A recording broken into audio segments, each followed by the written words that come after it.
गौ सम्मान अभियान में सब गौ भक्त उपस्थित है। यो अभियान साधु संत महात्माओं ने चलाया, तो नेतृत्व करेगा संत महात्मा करेगा। नो कोई एक पार्टी रो एक शहरों नहीं, हमें संगठन वगैरह कोई नहीं, कोई हिंदू दल के कोई बजरंग दल के विश्व हिंदू दल कोई स्कीम है। हमें महात्मा है और महात्मा रो भी फोकस है, महात्मा रो भी गौरव है।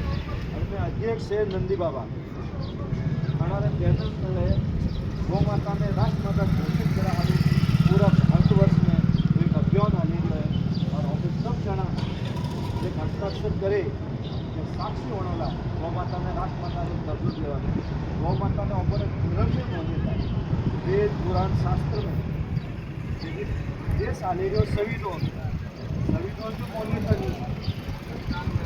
अगर पहले कई बार आंदोलन किया बराबर, लेकिन कोई ना कोई पार्टी आके कांग्रेस आई है, कांग्रेस का शहर आगे आए थे वो बीजेपी आगे कोई संत महात्मा एक शहर आगे आया संत महात्मा ने विरोध कराया घड़ा जाना तो वही